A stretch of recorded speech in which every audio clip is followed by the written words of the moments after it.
विष्णुदेव साय ने मुख्यमंत्री बनने के बाद किया पहला प्रेस कॉन्फ्रेंस। बोले 18 लाख गरीबों को देंगे आवास। विष्णुदेव साय ने छत्तीसगढ़ के मुख्यमंत्री बनने के बाद पहली बार की प्रेस कॉन्फ्रेंस में मुख्यमंत्री विष्णुदेव साय के साथ उप मुख्यमंत्री अरुण शाह व उप मुख्यमंत्री विजय शर्मा भी शामिल हुए।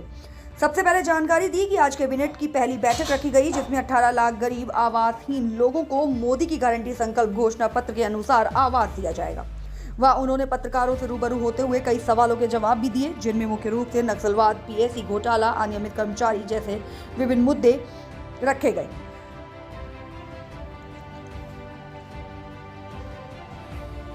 विभिन्न मुद्दे जानने के लिए देखें रायपुर से खमेश्वरपुरी गोस्वामी की एक खास रिपोर्ट।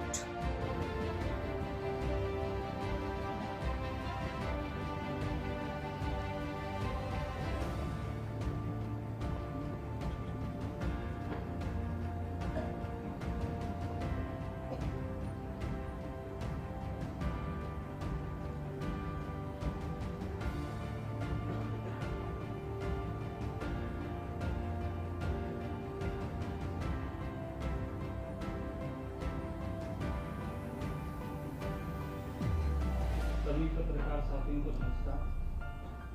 माननीय मुख्यमंत्री जी की पत्रकार वार्ता में आप सभी का स्वागत है। माननीय मुख्यमंत्री जी द्वारा पत्रकार दिवस उपरांत जो पहली पत्रकार वार्ता हो रही है, मैं जनसंपर्क के बाद सभी पत्रकार साथियों की ओर से माननीय मुख्यमंत्री जी का स्वागत करता हूँ। मैं माननीय मुख्यमंत्री श्री अरुण साहब जी व उप मुख्यमंत्री श्री विजय शर्मा जी का भी स्वागत करता हूँ। साथियों, पत्रकार वार्ता में माननीय मुख्यमंत्री जी आज मंत्रिमंडल में लिए गए निर्णय तथा अन्य विषयों पर पहले अपनी बात आप सभी के समक्ष रखेंगे। इसके उपरांत वे आपके सवालों का जवाब देंगे। आप सभी से निवेदन है कि एक एक करके सवाल करें। सवाल करने से पहले कृपया अपना व अपने संस्थान का परिचय अवश्य करें। धन्यवाद।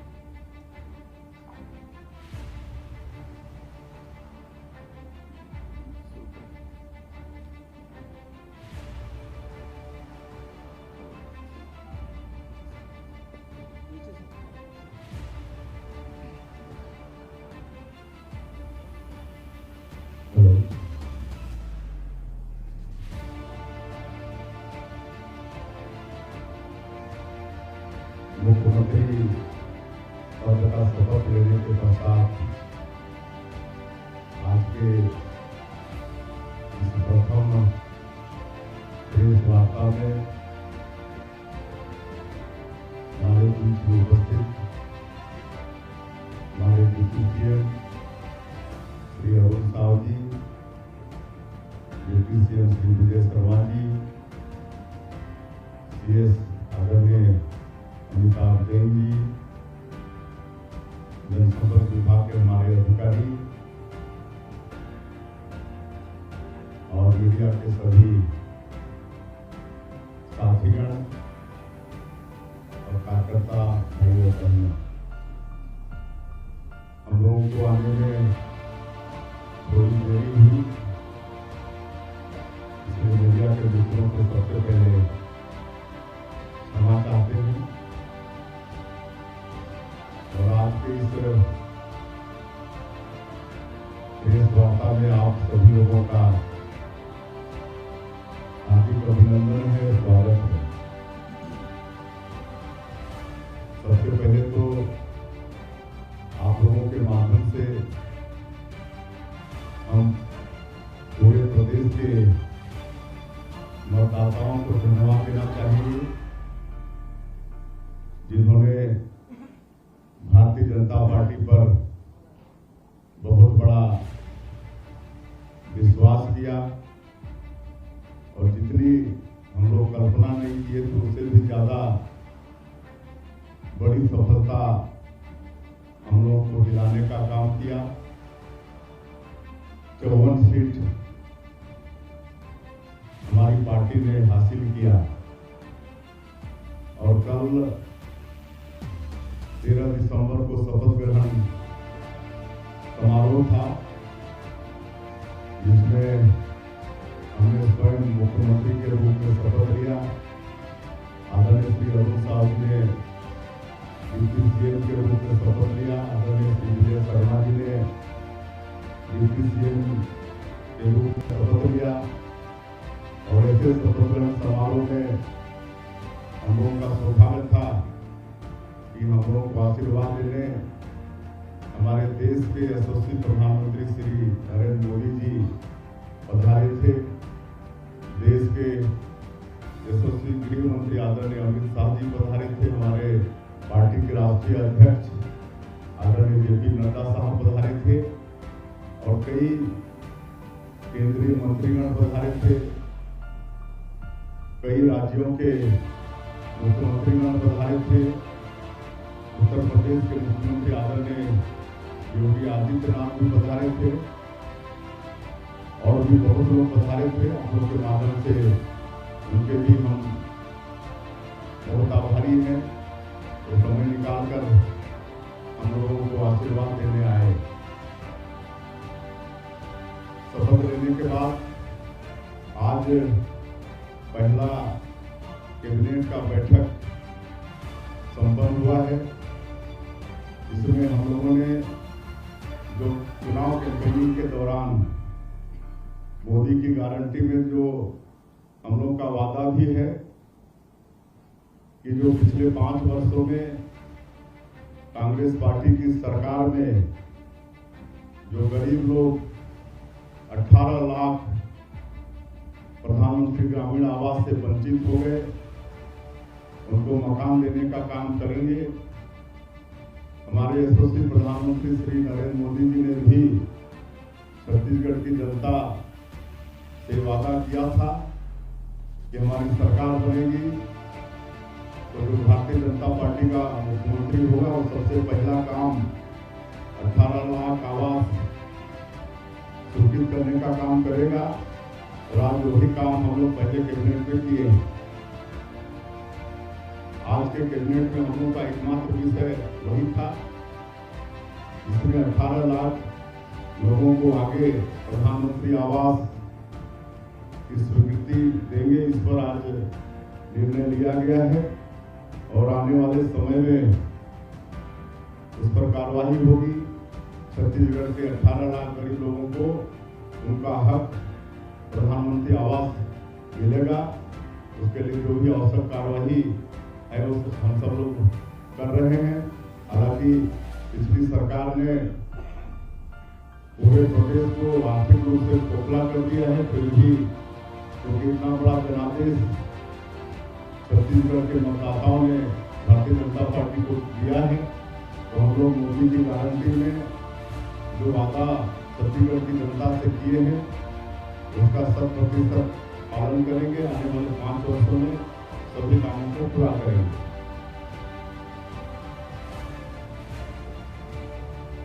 और कैबिनेट बैठक के पश्चात क्योंकि आज पहला दिन था हम लोगों के लिए, जैसे कल शपथ ग्रहण के बाद विधिवत पूजा अर्चना करके हम तीनों अपने अपने कक्ष में बैठे और आज पहला बैठक था तो सभी विभागों के जो सेक्रेटरीज हैं उनके साथ बैठे, उनका परिचय हुआ और सभी लोगों ने अपने विभाग के विषय में छोटा ब्रीफिंग हम लोगों को दिया है, अपने विभागों से अवगत कराया है और हमने उनसे और भी आग्रह किया है कि आगे आप लोगों के साथ और आगे बैठेंगे और थोड़ी और जानकारी लेंगे और पर डिस्कस भी करेंगे, उनसे आग्रह किया।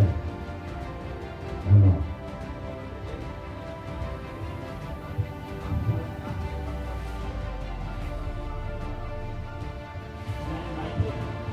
मैं पीयूष मिश्रा एटीएन न्यूज़ को बस्तर की पूरी बातें आपके संज्ञान में लाना चाहता हूँ। अगर ना यकीन का गरीबों को शुरू नहीं हुआ है जितना चोरी की वारदातें ज़्यादा होगी, इसलिए FIR भी की गई है। दूसरा, मक्का महादाना होता है, मक्का प्रोसेसिंग प्लांट जो पिछली सरकार ने कहा था उसके विषय में आज तक प्रोसेसिंग प्लांट चालू नहीं हुआ। और तीसरा, नक्सलवाद, उसके लिए क्या सोचते हैं? देखिए, नगरनार में जो स्क्रैप की चोरी हो रही है उसकी जानकारी आज ही हमको मिली है। उसके विषय में हम जानकारी लेंगे और जो भी आवश्यक कदम होगा वो करेंगे। सर मेरा एक सवाल है और वो पुरानी सरकार की बात को छोड़ दीजिए। हम लोग जो भी आवश्यक होगा, छत्तीसगढ़ की जनता इतना बड़ा जनादेश हम लोग को दिया है, तो छत्तीसगढ़िया सबले बढ़िया इसको चरितार्थ करते हुए हम लोग काम करेंगे। सर मैं संदीप तिवारी नहीं संदीप इंडिया प्रेस से हूँ। एक करके आप एक लेफ्ट फिर सेंटर फिर राइट फिर एक आ जाएंगे नीचे।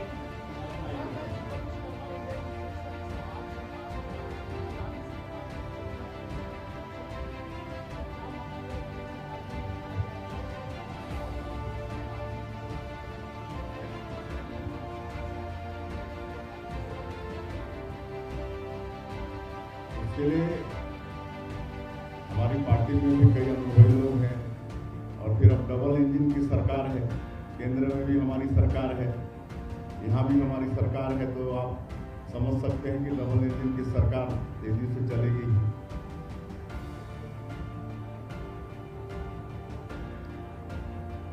नीचे से कौन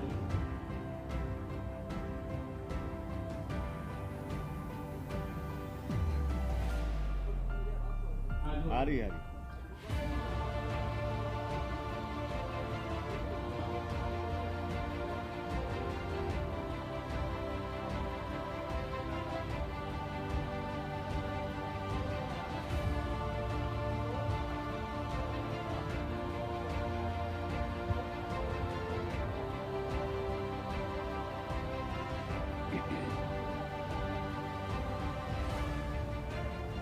विधानसभा 2023 के चुनाव में आदिवासियों का पूरा आशीर्वाद मिला है, समर्थन मिला है।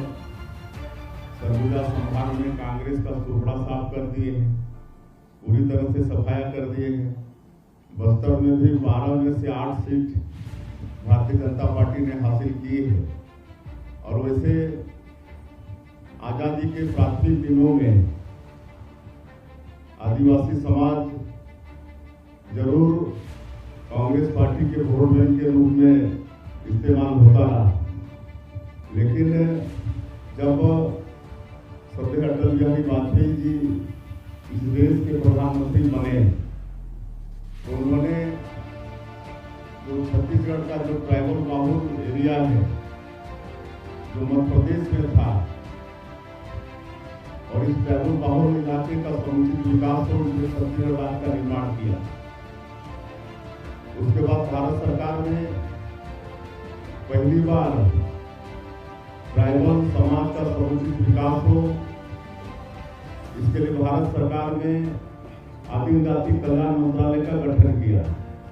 आज पर्याप्त बजट आदिम जाति कल्याण मंत्रालय में है, और मैं पिछले 20 साल सांसद था, और मेरा सौभाग्य था कि अटल जी की सरकार में सांसद था, मोदी जी के सरकार में भी था, उनके प्रथम शासनकाल में राजनीति का भी दायित्व था। तो आदिम जाति कल्याण मंत्रालय से अपने क्षेत्र के विकास के लिए हमने बहुत पैसा लाया। और आज आदिवासी समाज ये भी जानता है कि अगर आदिवासी समाज का मान और सम्मान और विकास कोई कर सकता है तो भारतीय जनता पार्टी है। आज ये बताते हुए मुझे गौरव होता है कि जो देश का सर्वोच्च पद है महामहिम राष्ट्रपति का, उसमें भी आज आदिवासी समाज की एक महिला श्रीमती द्रौपदी मुर्मू राष्ट्रपति के पद पर विराजमान है। और ये काम कोई कर सकता है तो भारतीय जनता पार्टी ही कर सकता है। पिछले बार 2018 के चुनाव में निश्चित रूप से कांग्रेस पार्टी की लोक लुभावन जन घोषणा पत्र के कारण आदिवासी समाज थोड़ा भड़काव में आ गया था, लेकिन 5 साल में वो भूल सुधर गया। और इस बार जब हम लोग जाते थे क्षेत्र में चुनाव प्रचार के लिए, तो सब बोलते थे अपनी भाषा में कि ये दारी नहीं ठगान, पिछले दारी ठगा दारी, ये दारी नहीं ठगान। और इस बार नहीं ठगाए, और जो 5 सालों में उनके साथ विश्वासघात हुआ वो आजाद खिलाफी कांग्रेस पार्टी की सरकार ने किया, उसका मजा कांग्रेस पार्टी को चखाया। मुख्यमंत्री जी, मैं सैयद पांडे दैनिक अमृत संदेश से इधर से मुख्यमंत्री जी 25 तारीख को 2 साल का किसान का बकाया बोनस देंगे क्या? पहला सवाल। दूसरा सवाल, किसानों को लेकर आप लोगों ने पहले ही कैबिनेट में जांच की घोषणा का वादा किया था मुख्यमंत्री जी, इसके बारे में प्रकाश डालेंगे। देखिए, हमारे जन घोषणा चुनावी घोषणा पत्र मोदी की गारंटी में हमारी पार्टी ने ये आश्वासन दिया है कि 2 साल जब हम लोग सरकार में थे 15 वर्ष, तो 2 साल का बोनस नहीं दे पाए थे। वो बोनस 25 दिसंबर को जो हमारे नेता अटल बिहारी वाजपेयी जी, जो भारतीय जनता पार्टी के संस्थापक भी हैं, छत्तीसगढ़ राज्य के निर्माता भी हैं, निश्चित रूप से 2 साल का बोनस किसानों को देंगे।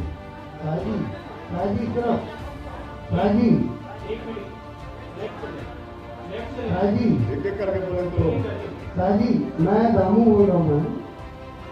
जी, आपकी सरकार से शराब आंदोलन शुरू हुए थे और पूर्ववर्ती सरकार ने शराबबंदी को बंद नहीं की।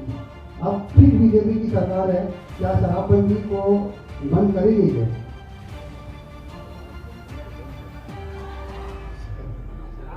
चलिए आगे बढ़ाइए, आगे। हाँ, सवाल विजय जी से है।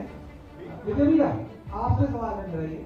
पीएम आवास को लेकर के आपने विजय सबसे पहले आपने उठाया था कबरखान, तो पीएम आवास को लेकर के भाजपा ने फॉर्म भरवाया था। उन फॉर्म को जो आपने करेक्ट किया था पीएम आवास आंदोलन के लिए, उन फॉर्म का क्या होगा? क्या उन फॉर्म को लेकर के आगे कार्रवाई होगी?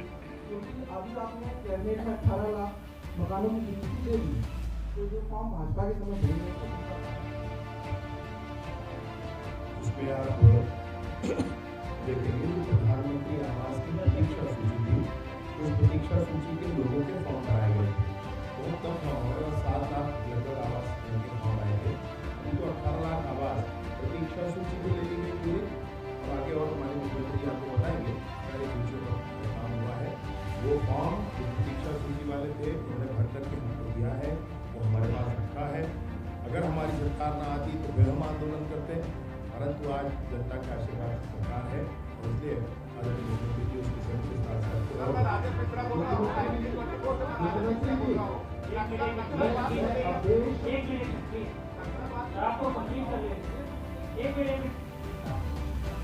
हाँ,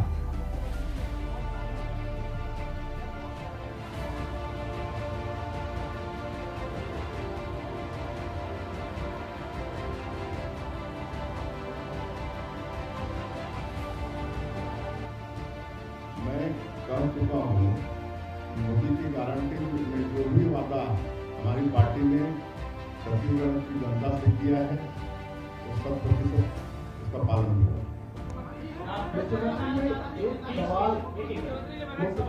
मुख्यमंत्री जी, इधर मैं अवधेश कालिक से इधर, शायद मेरी आवाज आप तक पहुंच रही होगी, चेहरा न किसी को। मैं आपसे सिर्फ एक सवाल पूछना चाहता हूं कि आप as a tribal chief minister बने हैं, ट्राइबल्स को लेकर एक जो मेजर प्रायोरिटी रहेगी आपको, वो क्या होगी? देखिए, वैसे तो मैं आप लोगों को कह चुका हूँ कि जितना मान और सम्मान आदिवासी समाज का भारतीय जनता पार्टी ने बढ़ाया है, उतना किसी पार्टी ने नहीं बढ़ाया। और आज जो भी काम पिछले 15 वर्षों में भारतीय जनता पार्टी की सरकार के माध्यम से हुए, वो भी ट्राइबल लोगों के हित में हुए। आपको मैं बताना चाहूँगा कि पहले ट्राइबल क्षेत्र में और ग्रामीण क्षेत्रों में भूखमरी होती थी, लोगों को अनाज नहीं मिलता था खाने के लिए, तो लोग कोदो, कुटकी, गोंदली खाते थे, महुआ को उबाल के उसमें सरई का बीज मिला के खाना पड़ता था। उसके बाद भी बच्चे उपवास होते थे। लेकिन जब छत्तीसगढ़ में भारतीय जनता पार्टी की सरकार बनी तो सस्ता अनाज देने का काम शुरू हुआ। पहले 3 रुपया किलो में देना शुरू किए, फिर 2 रुपया में, फिर 1 रुपया में। और इसके लिए हमारे पूर्व मुख्यमंत्री डॉक्टर रमन सिंह चावल वाले बाबा के नाम से भी विख्यात हुए। आज कहीं कोई भूखमरी नहीं है। वही तो हमारे आदिवासी समाज के लिए बहुत बड़ा अचीवमेंट है। और भी हर क्षेत्र में 15 साल में विकास के काम हुए, शिक्षा के क्षेत्र में, चिकित्सा के क्षेत्र में। इतना तक कि भारतीय जनता पार्टी की सरकार ने जो गरीब माता पिता हैं उनकी बेटी की शादी तक की भी चिंता की। और हम तो कहते थे कि मतलब इतना काम किए कि बच्चा जब माँ के गर्भ में है तब से लेकर मृत्यु तक सरकार कोई ना कोई योजना चलाकर उनका सेवा करने का काम की। इसमें ज़्यादा आदिवासियों को तो लाभ हुआ है।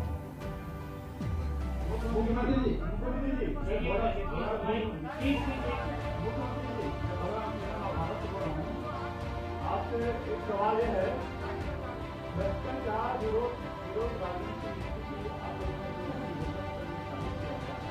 आप लोगों ने